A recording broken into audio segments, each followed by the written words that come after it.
उनको ये भी हैरत थी कि इतने अरसे से मैंने अपने हाथ का ट्रीटमेंट क्यों नहीं करवाया। अब क्यों नहीं करवाया बेटा, बस ये तो मैं और तुम्हारी माँ ही जानते हैं कि जब तुम छोटे से थे तो हम किस तरह तुम्हें ले लेके फिरते रहे एक हॉस्पिटल से दूसरी हॉस्पिटल। शायद नहीं था उस वक्त तुम्हारी किस्मत में ठीक होना। वो कहते हैं ना कि हर काम का एक वक्त मुकर्रर होता है, तो शायद अब भी वक्त आया है तुम्हारे ठीक होने का। बहरहाल मेरी दुआ है कि अल्लाह तुम्हें जल्द से जल्द सेहतियाब करे। पापा, मैंने ये तो नहीं कहा कि आपने ऐसा किया होगा, वो तो आप पर पूरा भरोसा है। मैंने तो आपसे वो कहा है जो डॉक्टर ने मुझसे कहा। और क्या कहा डॉक्टर ने तुमसे? उन्होंने मुझसे पूछा कि मेरा पहला ट्रीटमेंट कहाँ हुआ था। असल में वो वजह जानना चाहते थे, तो मैंने उनको कुवैत वाले हॉस्पिटल का बताया। लेकिन वहां का क्यों पूछा उन्होंने बेटा? पापा, उन्होंने मुझसे पूछा नहीं था, मैंने उन्हें खुद बताया था। ये उनका तरीके इलाज है।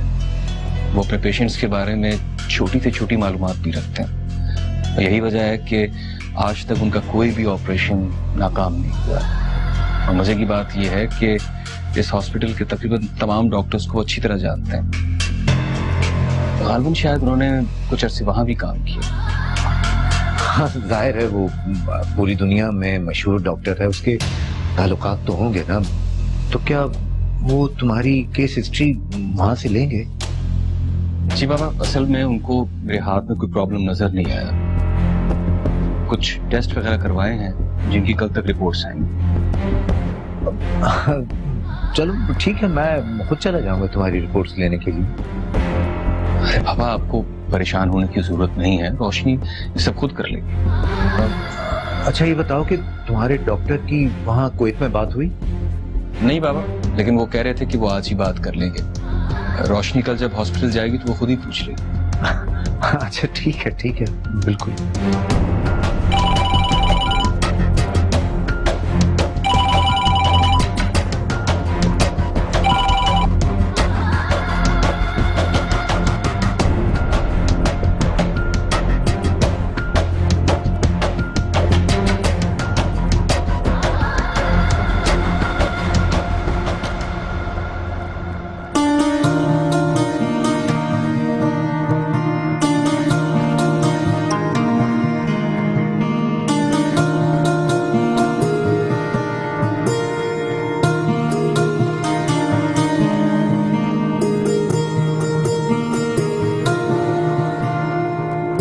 आप रुके क्यों नहीं वहाँ? आपको इस तरह बगैर बताए नहीं जाना चाहिए था। क्यों? किसी ने तुमसे कुछ कहा है? उन्हें बुरा लगा था क्या? हाँ, हमें शिकायत करनी थी कि आप पहली बार आए और आप मेरे बगैर ही चले गए। आई एम सॉरी जुनैरा, वो एक्चुअली मुझे एक अर्जेंट काम याद आ गया था तो जल्दी में निकलना पड़ा। फिर भी राही, आप वापसी में भी अंदर नहीं आए थे। इस तरह तो सबको यही लगेगा ना कि आप इस शादी से खुश नहीं है, या फिर मुझे अंदाजा है इस बात का कि मुझे ऐसा नहीं करना चाहिए था। मैं इसके लिए तुमसे माफी भी मांग सकता हूँ। नहीं, आप माफी मत मांगे। मैं तो बस आपको एक बात बता रही थी। चलो, अब जब तुम जाओगी तो मैं तुम्हारी ये शिकायत भी दूर कर दूंगा। ठीक है, अम्मी ने ज्यादा बुरा नहीं माना था। मैंने उन्हें समझा दिया था और वो समझ भी गई थी कि यकीनन कोई ना कोई काम ही होगा। चलो, ये तो फिर अच्छी बात है।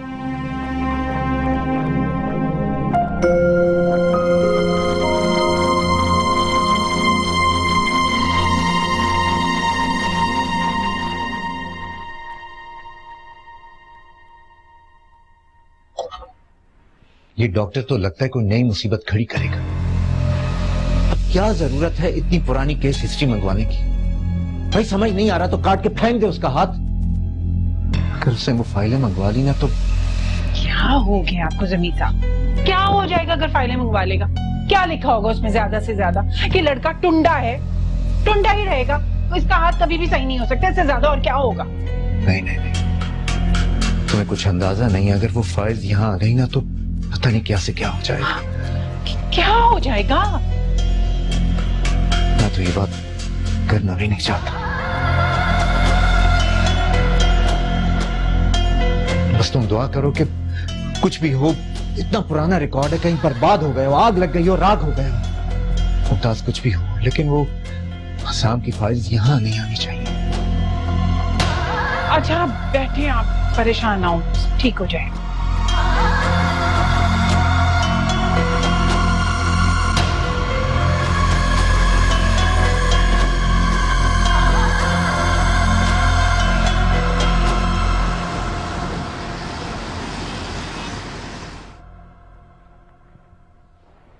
मैंने आपके हस्बैंड के तमाम जरूरी टेस्ट करवा लिए हैं। उनके बाजू में ब्लड क्लॉट्स हैं and this can only happen with 2 reasons. ये किसी अंदरूनी चोट की वजह से भी हो सकता है। अब जी हाँ डॉक्टर, वो उन्हें बचपन में टाइफाइड हुआ था एंड आई थिंक वो तब गिरे भी थे।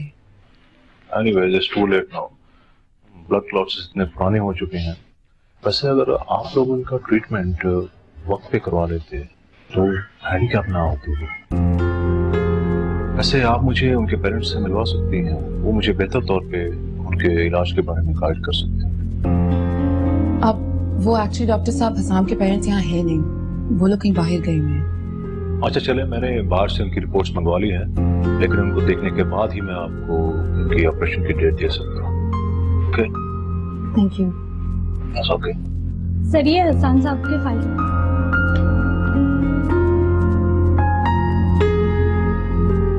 पूरा नाम क्या था आपके हस्बैंड का? अब जी हसाम जमीर। हसाम जमीर।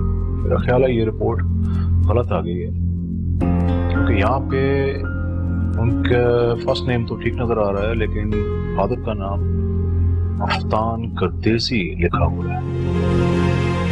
अफगान करदेसी?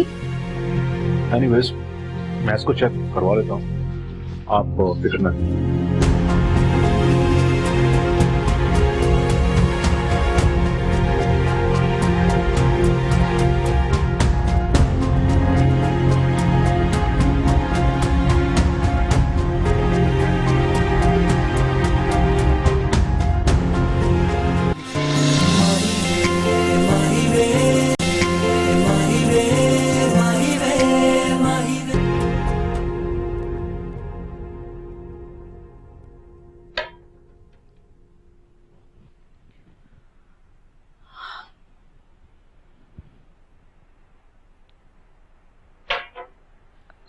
वो रिश्ते वाली आई थी। क्या कह रही थी? किरण की जहां बात चलाई थी, कह रही थी कि उनसे क्या कहे। मैं समझा नहीं, किस बारे में कहा उसने? जलील साहब, जाहिर है उसे पता है कि रोशनी के अलावा इस घर में 2 कंवारे बहन भाई मौजूद हैं। हाँ, अब आई तो उसे पता चला कि माशाल्लाह राहील तो खैर से बीवी वाले हो गए। तो इसमें परेशानी वाली कौन सी बात है? हमारे बेटे ने शादी की है ना, तो ये तो खुशी की बात है। आपको क्या पता है जलील साहब, किस तरह औरतें टॉ में लगी रहती हैं ऐसी बातों की, बाल की खाल निकालती हैं। क्या जवाब दूंगी लोगों को? ऐसे ही तो रोती नहीं रहती हूं मैं। आपको क्या लगता है मुझसे लोग नहीं पूछेंगे कि मैंने राहील की शादी एक तलाकशुदा से कैसे करवा दी? असरा, मेरा ख्याल है कि हमें लोगों को उतना ही हौसला देना चाहिए जितना हम उनकी बात को बर्दाश्त कर सकते हैं। ऐसे ही दूसरों की बातों पे खामखा परेशान हो जाते हैं तो उससे उनको और हौसला मिलता। असल जिंदगी फलसफे और किताबों से बाहर होती है जलील साहब। आपको पता है वो क्या कह कर गई है? उसने कहा है कि हम किरण के लिए अभी इंतजार करें, क्योंकि उनसे वो जो कुछ भी कहेगी वो उसकी बात पे यकीन नहीं करेंगे। अच्छा है किरण की शादी उस घराने में नहीं होनी चाहिए जो लोग शुरू से ही बातों का पतंगड़ बनाने के आदी हूं। अच्छा, जैसे आपने तो रोशनी और राहिल की शादी बड़े अच्छे लोगों में की है। कितने भी बुरे लोग हो ना, उनसे तो अच्छे ही होंगे। अच्छा, मुझे एक बात तो बता, क्या तुम्हारे इस तरह करने से हमारे मसाइल कम हो सकते? नहीं, तो फिर खून जलाना छोड़ दो, बच्चों की खुशी में खुश होना सीखो। आपको क्या पता जलील साहब, एक माँ का दिल क्या होता है। हम बचपन से अपने बच्चों के साथ साथ उनके मुस्तकबिल के ख्वाबों को भी पालकर जवान करती है।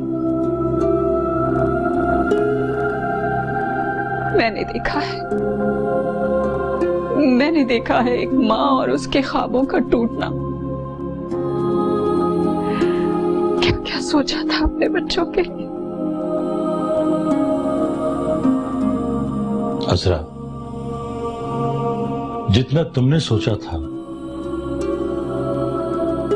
उतना ही मैंने सोचा था अपनी औलाद के बारे में। लेकिन जिंदगी में कुछ चीजें अपनी सोच और मर्जी के मुताबिक नहीं भी होती।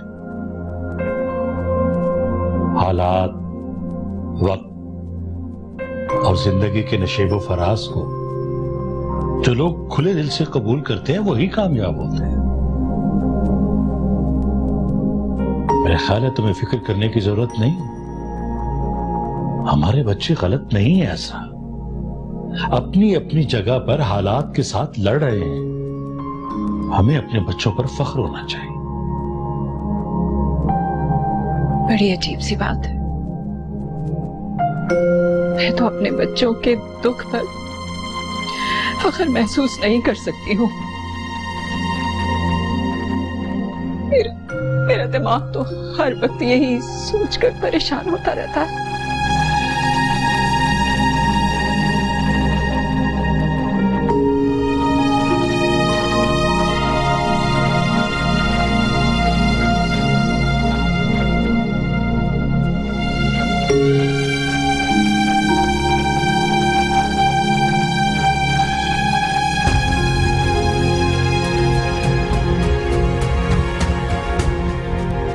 तो क्या मेरा शक ठीक था?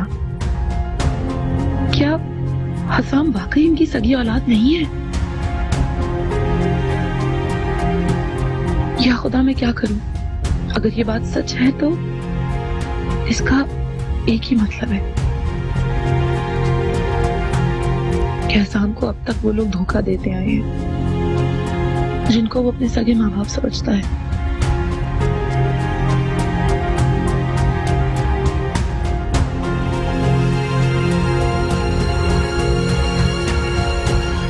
तो आखिर इस धोखे के पीछे क्या वजह हो सकती है? जरूर कोई बड़ा राज है जो अब तक छुपाया जा रहा है। क्या मुझे हसाम को एतमाद में लेकर बता देना चाहिए? नहीं, वो नहीं मानेंगे। उनका बहुत एतमाद है अपने पेरेंट्स पर। या खुदा, मैं क्या करूं? तू ही कोई बेहतर रास्ता दिखा।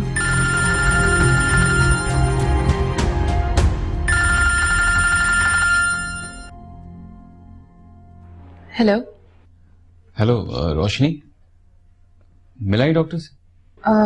जी हाँ, मिल लिया, बस निकल ही रही थी। क्या कहा उसने? वैसे तुम्हें पता है कि तुमने सबको यहाँ परेशान कर दिया। पापा भी तुम्हारे बारे में पूछ रहे थे। क्या कह रहे थे अंकल? कह रहे थे कि मैं तुम्हें खामखा इतनी तकलीफ क्यों दे रहा हूँ। कल भी उन्होंने मुझसे यही कहा कि मैं खुद तुम्हारी रिपोर्ट्स लेने चला जाऊंगा। तूने बताया हसाम कि अपने शौहर की सेहत का ख्याल रखना मेरी जिम्मेदारी भी है। मैं सब कुछ खुद कर लूं। उनके लिए काम आसान नहीं है। वाह भाई वाह, तुम तो बहुत ख्याल रखने वाली बीवी हो। वैसे रोशनी, अम्मी और पापा की परेशानी अपनी जगह ठीक है। तुमने ये भी तो नहीं बताया ना कि डॉक्टर ने क्या कहा है। मुझे पापा को बताना है। उन्होंने बताया कि ऑपरेशन करना होगा, ब्लड क्लॉट्स हैं जिन्हें क्लीन करना होगा और उसके बाद ही आपका हाथ काम करने लगेगा। अच्छा, और वो जो रिपोर्ट्स मंगवा रहे थे बाहर से, वो शायद नहीं मिलेंगी उनको। अच्छा ठीक है, तुम घर जाओ तो फिर बाद में बात होती है। ठीक है, खुदा हाफिज। खुदा हाफिज।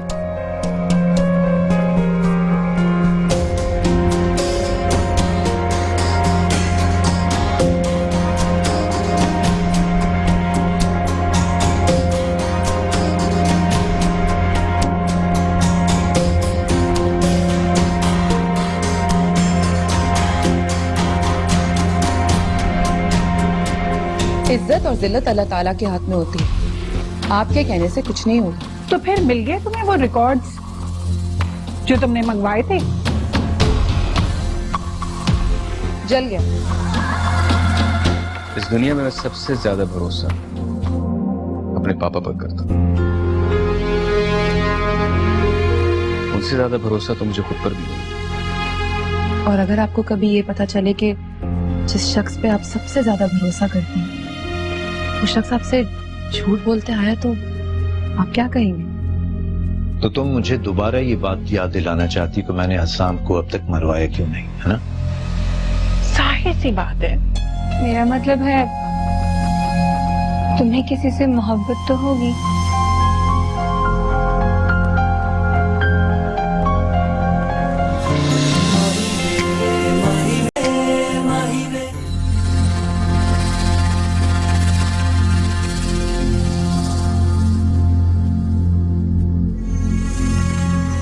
अरे आ गई तुम। क्या कहा डॉक्टर ने? कुछ नहीं, बस इतना कहा कि अगर वक्त पर उन पर तवज्जो दी जाती तो आज हालात कुछ बेहतर होते। क्या मतलब है तुम्हारा? मतलब कुछ नहीं है, जो सवाल आपने किया उसका जवाब दे रही हूँ। हाँ तो इसका यही मतलब है ना कि हमारी गफलत की वजह से उसका हाथ खराब हो गया।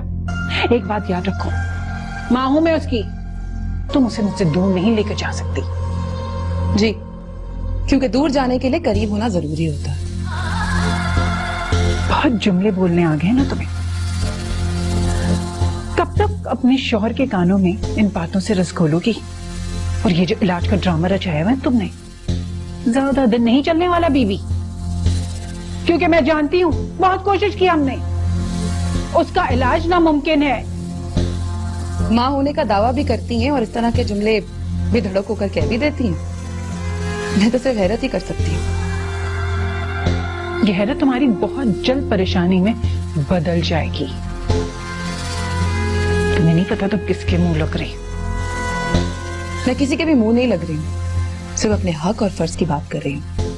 और आपको तो खुश होना चाहिए कि मैं सब कुछ आपके लिए कर रही हूँ, उल्टा आप मेरी दुश्मन हो रही है। तुम सिर्फ हसाम की नजर में हमें गिराना चाहती हो, लेकिन मैं तुम्हें कामयाब होने नहीं दूंगी। इज्जत और जिल्लत अल्लाह ताला के हाथ में होती है, आपके कहने से कुछ नहीं होगा। अच्छा, तो फिर मिल गए तुम्हें वो रिकॉर्ड्स जो तुमने मंगवाए थे? जल गया। काफी पुराना रिकॉर्ड था ना, वो लोग महफूज नहीं रख पाए।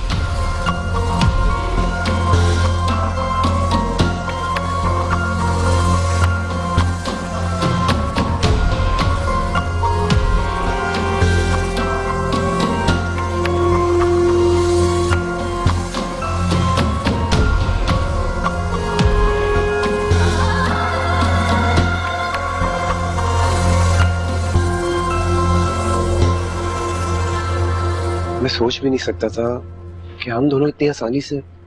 सोच तो मैं भी नहीं सकती थी कि हम यूं एक साथ इस तरह बैठेंगे और तुम मुझे चाहने लगोगे। मुझे तो यकीन भी नहीं आ रहा कि तुम मेरी बात का यकीन कर गई। बात बताऊं, मोहब्बत तो मैं तुमसे पहले भी करता था, लेकिन उसका अंदाजा मुझे अब हो रहा है। अच्छा, तो फिर मुझसे लड़ने के बहाने क्यों तलाश करते थे? तुम्हें पता है कि मैं तुमसे क्यों लड़ता था? क्यों? इसलिए क्योंकि तुम मुझे अटेंशन नहीं देती थी और मुझे उस अटेंशन की जरूरत थी। अब फिर किससे लड़े? लड़ूंगा तो अब भी मैं तुमसे ही। तो फिर मोहब्बत का फायदा? अच्छा चलो, हम दोनों मिलके किसी और से लड़ लेंगे, किसी तीसरे से। किसी तीसरे से? किससे भला? रोशनी से। क्या? रोशनी से? वो तुम्हें तो पता ही है, रोशनी मुझे कहाँ पसंद करती है, नफरत करती है वो मुझसे, और वो तुम्हारी और मेरी शादी कभी नहीं होने देगी। तो लड़ना तो पड़ेगा ना। इतना भी बता दूं कि मैं अपनी मोहब्बत को पाने के लिए किसी भी हद तक जा सकता हूँ। रोशनी किसी से नफरत कर ही नहीं सकती। हाँ, वो तुमसे नाराज जरूर है, लेकिन मुझे पूरा यकीन है कि तुम उसे मना लोगे। तुम्हें पता है, हमारी शादी में सबसे ज्यादा सपोर्ट रोशनी करेगी हमें। लेकिन अगर ऐसा नहीं हुआ तो क्या तुम मेरा साथ दोगी? अगर हमें शादी के लिए लड़ना पड़ा तो क्या तुम मेरे साथ लड़ोगी? अल्लाह ना करे ऐसा हो, और अगर ऐसा हुआ ना तो मुझे हमेशा अपने साथ खड़ा पाओ। वादा? पक्का वाला वादा। अच्छा, मीठे में कुछ हो? चलो ठीक है।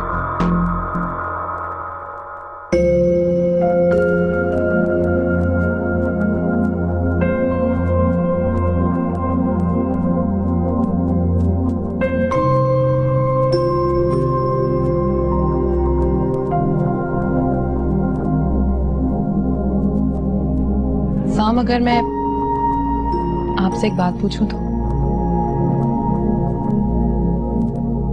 क्या तुम्हें मुझसे पूछने के लिए अपनी इजाजत की जरूरत है? नहीं, ऐसी बात नहीं है। वो अगर मैं आपसे पूछूं कि आप मुझ पर कितना भरोसा करते हैं, तो आप क्या कहेंगे?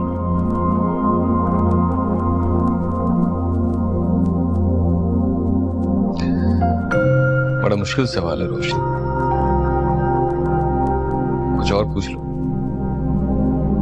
तो अगर मैं आपसे ये पूछूं कि इस दुनिया में आप सबसे ज्यादा जिस पर भरोसा करते हैं वो कौन है,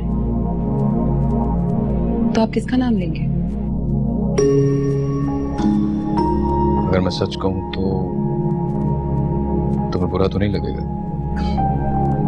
सच से कौन बुरा मानता है? आप सच ही कहिए। इस दुनिया में मैं सबसे ज्यादा भरोसा अपने पापा पर करता हूं। बचपन से उन्हें आइडियलाइज किया है। उनसे ज्यादा भरोसा तो मुझे खुद पर भी नहीं।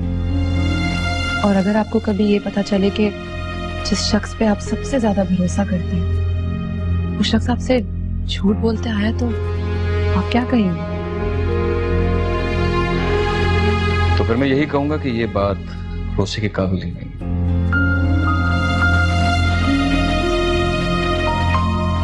लेकिन तुम ये सब बातें क्यों कर रही हो?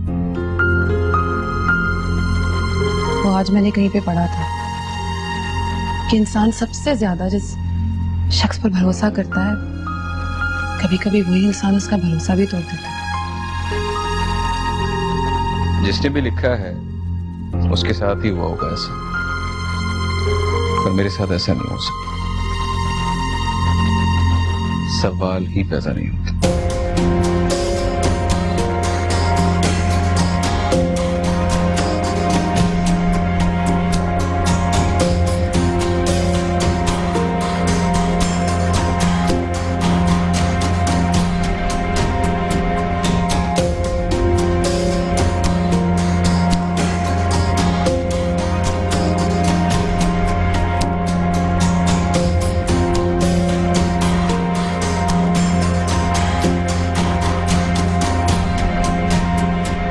मुझे तो यकीन था कि इतने बरस गुजर जाने के बाद वहां से कोई सुराग नहीं मिल पाएगा। सोचो कि अगर वहां से कागजात में हसाम के बाप का नाम लिखा मिल जाता तो क्या होता? वैसे इतने बरस गुजर चुके, आज तक किसी को असल कहानी का पता नहीं चला, तो अब कैसे पता चल जाएगा? हाँ, मैं भी यही सोच लेता अगर गर्देजी के वकील को मौत आ गई होती। पता नहीं क्या दिलचस्पी है उसको इस केस में। अरे याद नहीं है कि उससे तो ईमानदारी का हौका था, वैसे भी दोस्त था ना, इंसाफ दिलाना चाहता था। अरे बाढ़ में गई ऐसी ईमानदारी, बेवकूफी कहो। अपनी सारी जिंदगी बर्बाद कर दी उसने एक मरे हुए शख्स के लिए। और अगर मैं ये कहूँ कि उसने सारी जिंदगी एक मरे हुए शख्स के लिए नहीं बल्कि एक जिंदा शख्स के लिए बर्बाद कर दी तो तुम मुझे दोबारा ये बात याद दिलाना चाहती कि मैंने हसाम को अब तक मरवाया क्यों नहीं, है ना? जाहिर सी बात है, आपको ये बात समझ में क्यों नहीं आती? देखो मुमताज, हसाम को जिंदा रखना मेरी मजबूरी है। खुदा न खास्ता अगर वकील हम तक पहुंच गया और हम किसी केस में फंस गए तो हसाम ही हमें छुड़वाएगा। तो ये सब जानने के बाद आपको लगता है कि वो ऐसा करेगा? इसलिए भी कि हमने अब तक हकीकत को उससे छुपाया, और वो इसलिए कि हम उसे अपने आप से दूर नहीं करना चाहते थे। हमें उससे बहुत मोहब्बत है और उसकी मोहब्बत ही हमारा वाहिद जुर्म है। और वो बेचारा काट का उल्लू, जाहिर सी बात है हमारे खिलाफ तो कभी भी नहीं जाएगा, कुछ भी नहीं करेगा। वाह समीसा वाह, आपको तो दाद देनी चाहिए। लेकिन वो जो रोशनी उसके साथ चिपकी हुई है ना जोंक की तरह, वो हमारे खिलाफ उसे हमेशा भड़काती रहेगी और देख लीजिएगा एक ना एक दिन कुछ करके ही रहेगी। उसका कुछ कर लें, हो जाएगा उसका भी कुछ ना कुछ बंदोबस्त। लेकिन तुम एक बात ध्यान में रखना कि जितनी आसानी से अचानक उसकी जिंदगी में आई थी इतनी आसानी से जाएगी नहीं। हमें मुनासिब वक्त का इंतजार करना पड़ेगा।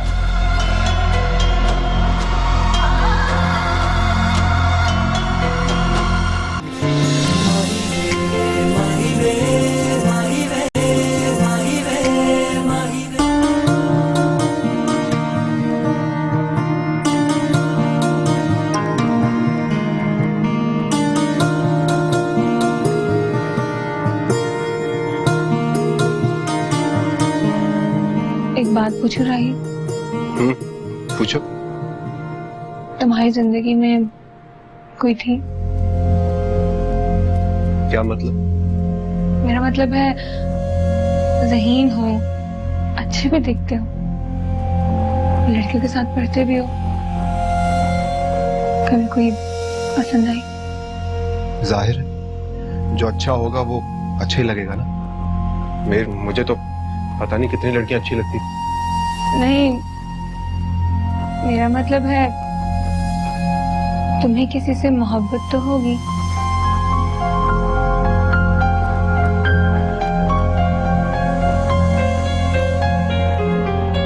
ये अचानक से तुम्हारे दिल में ख्याल क्यों आया? तुम बताओ राही, तुम किसी से मोहब्बत करते थे? क्या फजूल सा सवाल है यार। मैंने कहा ना मुझे किसी से मोहब्बत नहीं थी। अगर तुमसे किसी ने कुछ कहा है तो बताओ। नहीं नहीं, किसी ने कुछ नहीं कहा राही, बस ऐसे तुम्हारी जिंदगी में अपनी जगह तलाश कर रही हूँ। मुझे लगता है कि मैं तुम्हारी जिंदगी में जबरदस्ती आई हूँ। जो भी है, अब तुम मेरी जिंदगी में शामिल हो चुकी हो। तुम्हारे लिए और मेरे लिए बस इतनी काफी। इस किस्म की बातें अपने दिल में मत लाया करो, वरना जिंदगी मुश्किल हो जाएगी। मैं दोबारा तुम्हारे मुंह से इस किस्म की बातें नहीं सुनना चाहता, वरना मुझे अपने जज्बों पर अफसोस होगा।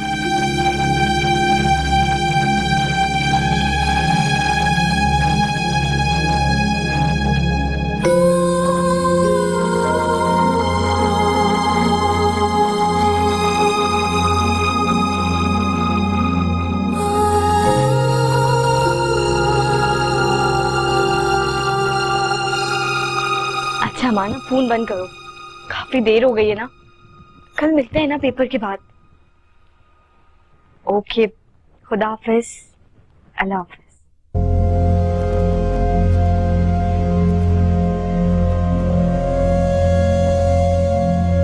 ये तुम अमान से बात कर रही थी ना?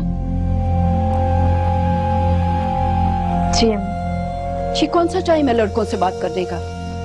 और तुम अब भी उससे मिलती हो? दिमाग तो तुम्हारा ठिकाने पर है या नहीं? अम्मी फोन मैंने नहीं किया था, फोन उसने किया था मुझे। उसने फोन किया हो या तुमने किया हो, मुझे इससे कोई मतलब नहीं है। और उससे तुम्हारी इतनी दोस्ती कैसे हो गई है कि वो रातों को तुम्हें फोन कर रहा है और तुम भी? क्या हो गया अम्मी? हम तो सिर्फ एग्जाम्स के ऊपर डिस्कशन कर रहे थे और बस। झूठ मत बोलो किरण, मैंने खुद तुम्हें उससे कहते हुए सुना है कि तुम उससे मिलना चाह रही हो। हाँ, मैं उससे मिलने जाऊंगी। मैंने आपको बताया ना, वो वैसा नहीं है, वो बदल चुका है। बदल चुका है? भाड़ में जाए बदल चुका है। बदल के क्या लेना है उसने? कुत्ते की तुम 100 साल भी नलकी में रखो तो टेढ़ी की टेढ़ी निकलती है। देखो किरण, मैं पहली और आखिरी बार तुमसे कह रही हूँ, आइंदा मैं तुम्हें उससे बात करते हुए ना देखूंगी। ना तुम उससे मिलोगी और ना उससे बात करोगी, समझ गई तुम? लेकिन अम्मी, बस, जो मैंने कहा है उस पे अमल करो और ज्यादा सवाल जवाब करने की जरूरत नहीं है, वरना क्या? तुम्हारे बाप को सारी बातें बता दूंगी मैं, और उस हमान के बच्चे को यहाँ बुला के इतनी सुनाऊंगी ना उसे, तुम्हारा नाम लेना भूल जाएगा वो। चलो लाइट बंद करो और सो जाओ, सुबह बात करती हूँ तुमसे। तुम्हें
मेरा ख्याल गलत हो हसन,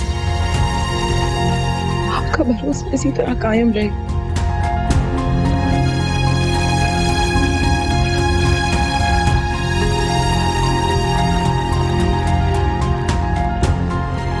मैं ही गलत निकलूं, वरना बहुत गलत हो जाएगा। आप इतने बिखर जाएंगे कि शायद मैं भी आपको समेट ना सकूं।